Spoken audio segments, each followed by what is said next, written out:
Okay, welcome back to another kind of collection overview video. I recently posted up one of all my Criterions. People seem to enjoy that, and a few people asked on Facebook and in the comments, I believe, if I would do more videos like that for my collection. So I decided to focus on the Star Wars section for this video and guide you through my Star Wars Blu-rays and DVDs. I think this is everything. I don't think there's anything else back home in Wales. I think my VHS releases I don't have here. I have my original copies of the original trilogy, which I believe were the last releases on VHS in the UK of the original Star Wars trilogy before the special edition came out. I have the gold and silver box sets of the special edition trilogy, and I have the Executor metal tin box set with the bonus VHS and the script book and the art prints, which is just an incredible set. I'll leave a link to my unboxing of that, which I did many years ago now, but I'll leave a link to that at the end of this video if I can. But otherwise, here is my Blu-ray collection of Star Wars, which is one of my favorite things ever.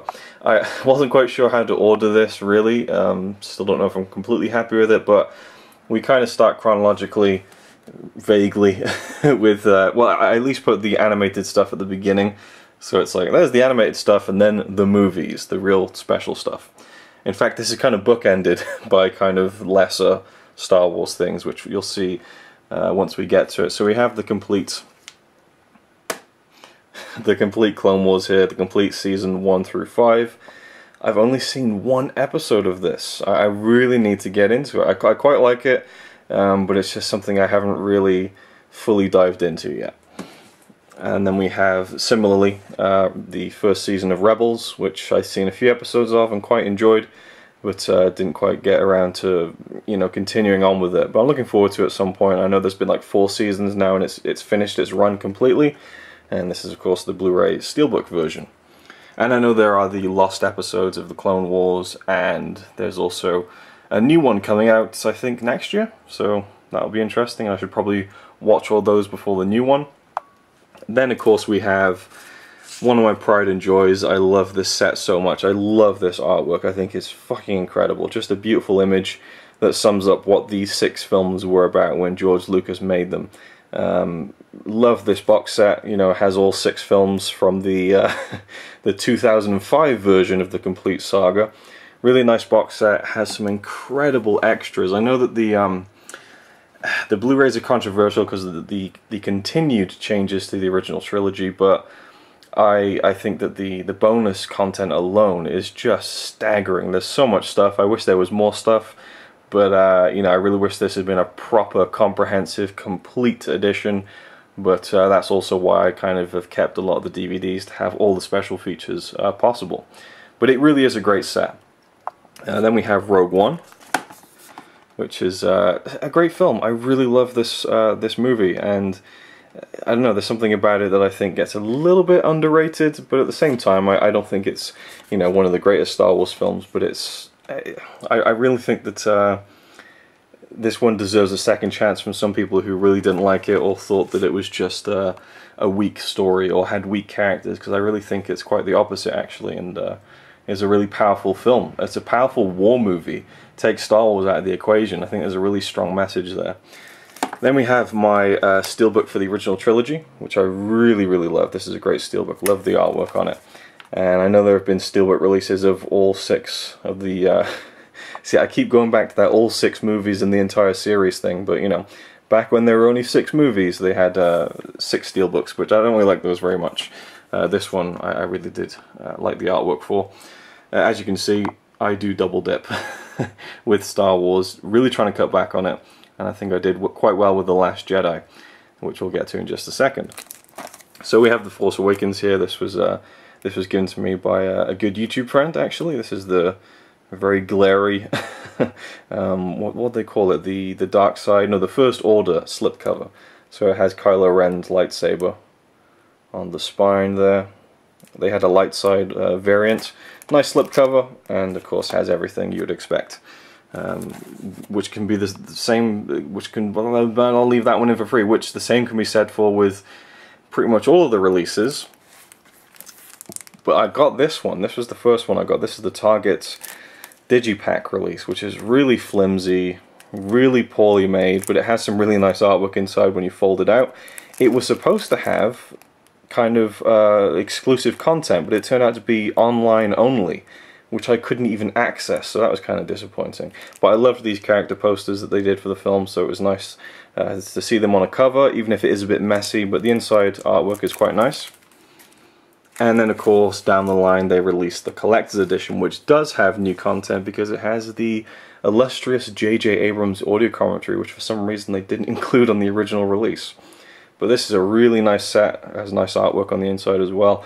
Couldn't care less about the 3D, but I really love the cover, and it was nice to have that commentary finally.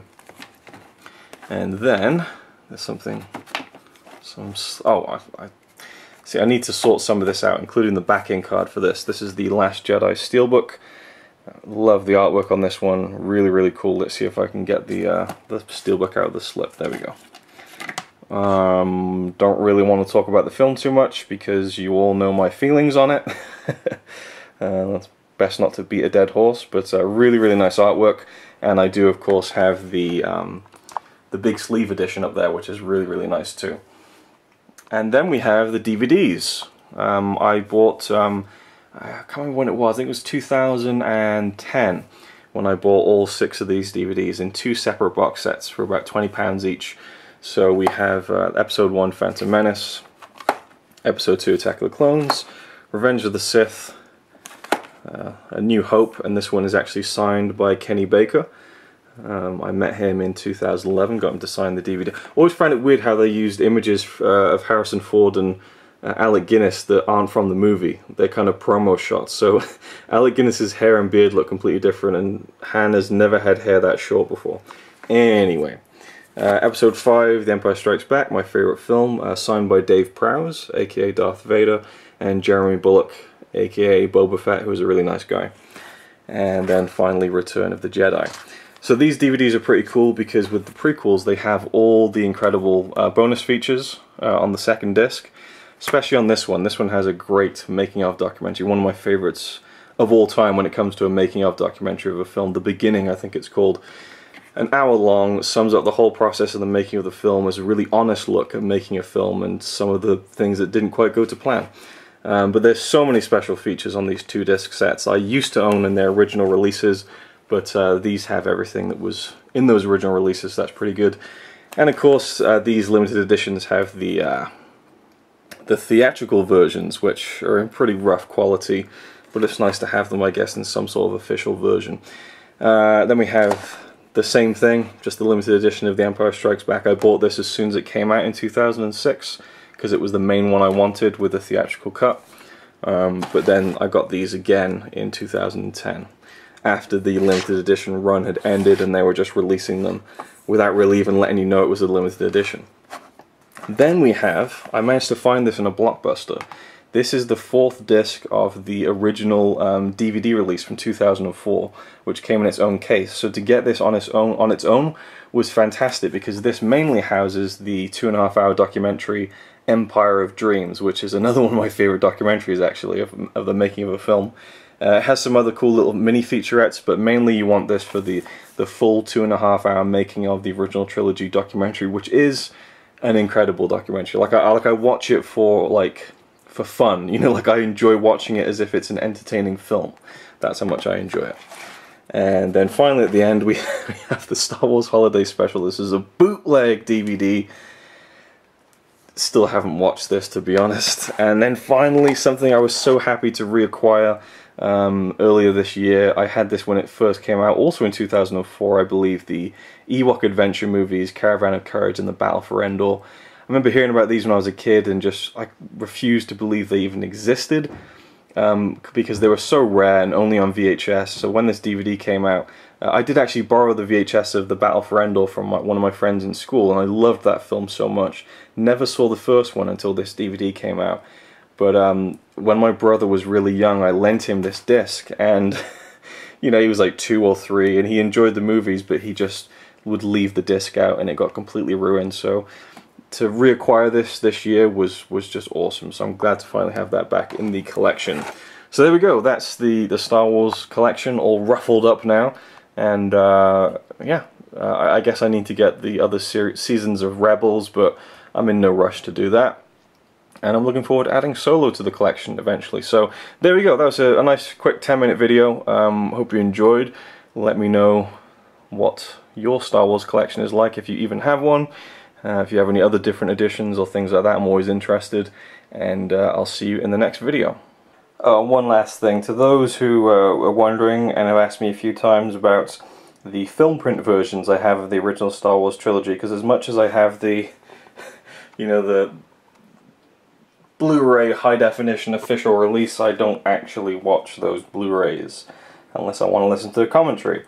So here I have Star Wars and Empire Strikes Back on Blu-ray, burned obviously, and they are fan restoration efforts. I forget the names of the actual versions of these, but basically fans have actually acquired and spent tens of thousands of dollars on actual original film prints of the movies, stitched them together, and basically you have the high definition experience, but the prints aren't cleaned up in any way.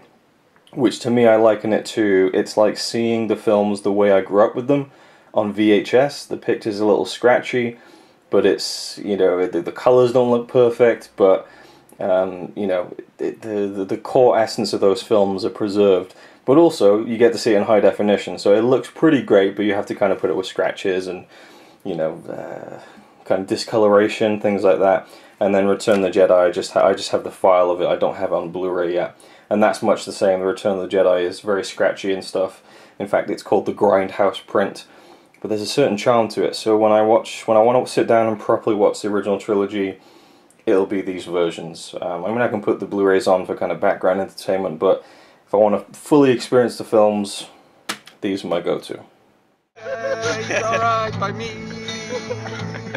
Apart from the fact he throws cans of Carlin into a tree. Yeah, he's really cool. Yeah, he's really cool. But he's not quite as cool as you.